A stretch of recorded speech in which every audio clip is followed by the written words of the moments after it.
Talking about personal future, we're talking about the war in Ukraine as far as Russia is concerned and its president, Vladimir Putin. Once again, we've seen tensions skyrocket with the kind of comments coming in from Putin. The Russian president has warned the West that Russia would use any means at their disposal against anyone blackmailing them with nuclear weapons. In fact, Putin has also approved a plan to annex a large chunk of Ukraine and has announced a partial mobilization of reserve troops. So 3 lakh Russian troops have been mobilized to escalate the action in Ukraine. It's the first time that Russia has announced this large a mobilization after the Second World War. So in that sense, it is rather crucial. This is what we heard the Russian president say. Граждане России могут быть уверены, территориальная целостность нашей Родины, наша независимость и свобода будут обеспечены. Подчеркну это еще раз. Всеми имеющимися у нас средствами. А те, кто пытаются шантажировать нас ядерным оружием, должны знать, что роза ветров может развернуться и в их сторону.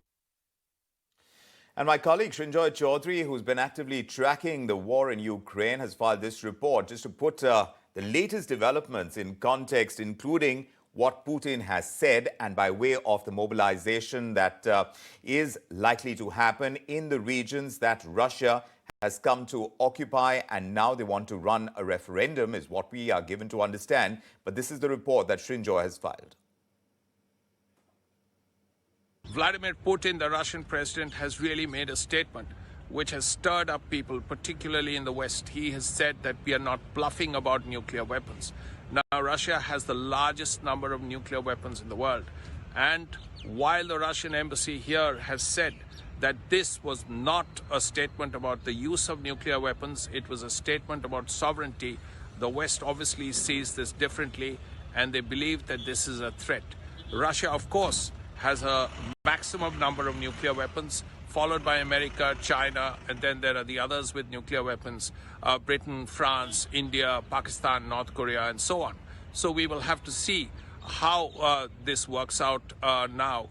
But more importantly, Russia has called for a partial mobilization, which means that about 300,000 Russians will be joining the army, and we will have to see how many of them are moved to the Ukraine. In recent times, the Russians have suffered a few setbacks. The Ukraine has said that it has recaptured about 3,000 square kilometers. So we will have to see what the Russians do and what kind of counteroffensive they are planning. And to break down the recent developments as far as the Russia-Ukraine war is concerned, let's connect with our consultant and strategic affairs expert, Maroof Raza. And also joining us in a moment is Korea diplomat Meera Shankar, the former ambassador to US and Germany. But coming to you first, Maroof, only yesterday we heard the Turkish President Erdogan. He spoke about how he senses that Putin wants an end to the war in Ukraine. This came about from a conversation that he had over at the SEO summit. How significant is the fact, in your understanding, that Putin has followed this up with his latest rhetoric and the largest mobilization of Russian troops since the Second World War? Is there an end game in sight, at least where Putin is concerned? Do you sense that, or do you think that this is merely more rhetoric and we're not going to see an end anytime soon? Well, there could be multiple interpretations to the latest remarks by Mr. Putin. And let us not rule out most of the possibilities, except I rule out the possibility of the use of nuclear weapons. And I'll tell you why. Firstly, nuclear weapons, the history of nuclear weapons with the absence of the Hiroshima and Nagasaki bombing is the non-use of nuclear weapons and not the use of nuclear weapons. And remember, when America did decide to launch its 2 bombs there in August 1945, big fat boy and little boy, the point was that they didn't announce to anybody that what they were going to do with the kind of devastation that they brought to bear. They just said that they are going to look to end the war dramatically. Now, this is on the other side of the story is what Mr. Putin might be doing if he resorts to nuclear weapons. But the world is not what it was in 1945.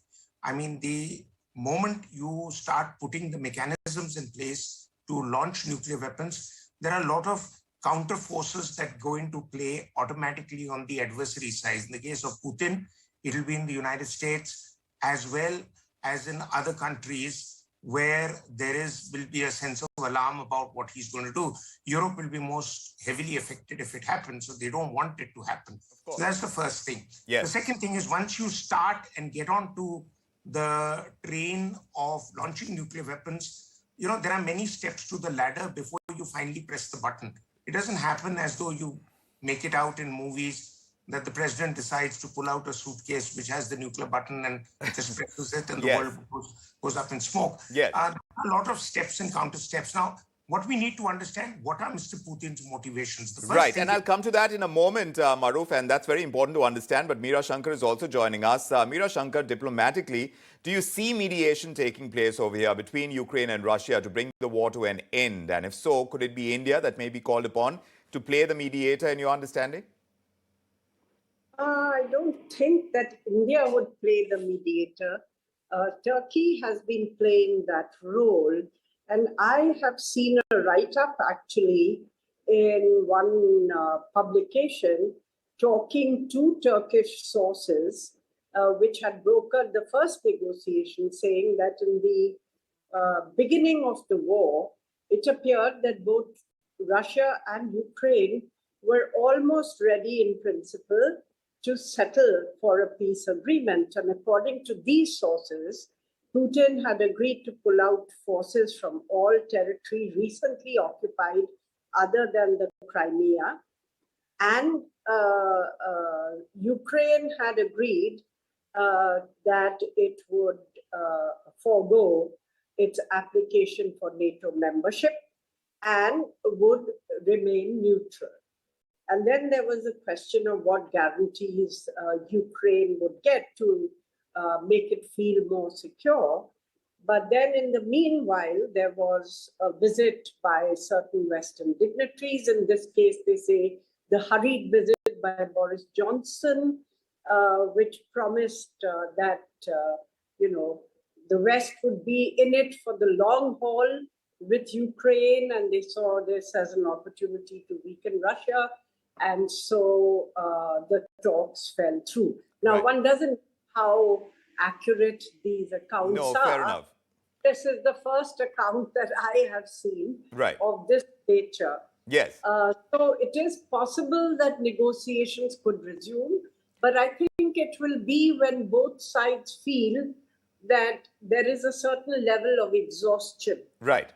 And haven't we reached that point yet, Maroof? Because this, like many are indicating, could be a war of attrition. Is that where we are headed? Because there is a best-case scenario for Russia, and there would be a best-case scenario for the West in trying to end the war. What could those be? Well, I get a feeling that the Cold War and its strategies have been turned on its head. So in the Cold War, the West exhausted the Russians by an arms race without really firing shots at each other of the scale that we're seeing in Ukraine. But here, America and its friends are looking at exhausting Russia of its resources by keeping it bogged down in the quagmire that it has become in Ukraine. The second thing is that Russia has got the entire operation horribly wrong. There was a sense of hubris. There was a sense that we'll just walk through it. It was something like how our operations went on in Sri Lanka without much thought about what would be the next course of action. And therefore, now Mr. Putin is under pressure to, show results, either do it or move out. He's not going to move out. If he moves out of whatever he's occupied, he's finished politically at home. There will be a sort of coup or whatever, and he'll be removed. So Mr. Putin is doing what his mentor, Boris Yeltsin, did on one or two occasions. And more recently, he and his right-hand man, Mr. Medvedev, have done, is throw out these warnings about nuclear weapons. You see, those who understand nuclear weapons and their usage also know that nuclear weapons are like hati ke daant. Right. Dikhane ke hain, khane ke nahi hai. Sure. So you can keep flashing them around, but if you start using them, it'll be the end of the world as we know it. Absolutely. And Meera Shankar, of course, this is the kind of rhetoric that keeps flying around about the use of nuclear weapons. But even moving away from that, that quick, decisive victory that perhaps the Russians were hoping for, that hasn't happened. And now we're talking about the mobilization decree. It's going to see 300,000 additional personnel being called to serve in Ukraine. And it comes a day after Russian-occupied regions announced plans for annexation referendums. How do you expect these referenda to go if the Russians are able to pull them off? I really can't say, but the people, of Donetsk and Luhansk had earlier actually asked to join Russia in 2014. And then there were the Minsk Accords. And so the decision was to settle for greater autonomy for these regions and a ceasefire with no active fighting. But that didn't happen. They fell through. Today, I see this more in terms of each side fearing the worst and therefore giving warnings to the other not to escalate beyond a point. I mean, you have seen the warnings from President Biden also saying, don't, Mr. Putin, do this, that is, use nuclear or chemical weapons. And there's one strand of analysis in the West which has constantly said that if Putin is under pressure, he may use, weapons of mass destruction in Ukraine to get his way. But that is Western analysis. And Putin is a fairly cold and calculating person, and therefore unlikely to do something so rash. And there are warnings because there's an escalatory ladder. I mean, President Biden has said that there will be a riposte if that happens. So the Russians also know that if they step on this or take the first step, you're going down and you're going up an escalatory ladder, right, which it would be extremely difficult to control from both sides, with terrible repercussions for Europe and for the world. So I think that much of this is like preemptive warnings with each side. But that's what, it becomes rhetoric at the end of the day. Maroof, you want to come in with a perspective on it? The good ambassador is very knowledgeable, but I just want to add two quick points. One is, Putin has been called by some people as an expert in escalating to de-escalate, which means that you create the sense of the worst is around the corner. So then everyone starts looking to finally resolve the issue in a way that could be agreeable. You see, ceasefires and peace talks normally happen when one side has a clear victory, like America had over Japan after the nuclear bombings, or when Pakistan accepted the surrender when Indian troops marched into Dhaka. Otherwise, if it's a sort of either-or situation, it's difficult to see which side will blink first. The second thing is, Putin might have ordered a mobilization. But the problem with Russia has been from day one that mobilized troops are largely conscripts. Conscripts don't want to fight. And when they go and pushed into the battlefield, they throw their hands up. But the possibility of an end, as far as the West is concerned, how do you think that something that would work for the West could be worked upon if, in case, you believe that Putin has been pushed into a corner? See, the problem is both sides have painted themselves into a corner. You think the West hasn't painted itself into a corner by saying, we will fight to the finish, we'll fight to the last Ukrainian. They didn't say we'll fight to the last man. That means Ukraine is their scapegoat and Ukraine is their bakra. So they are going to use Ukraine to rewrite a strategy for Central and Europe as such by putting Russia on the back foot. But remember one thing, superpowers of the scale of Russia don't get finished overnight. They will take a while. And when they go down, they'll go down with a lot more destruction.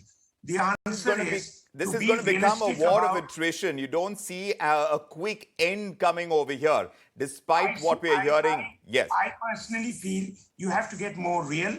And the West also, and America in particular, has to stop sort of, just thumping his chest by trying to show, we'll show you guys. And the more you go on with that is the average Ukrainian, which has become cannon fodder. But the thing is that what is it that America wanted?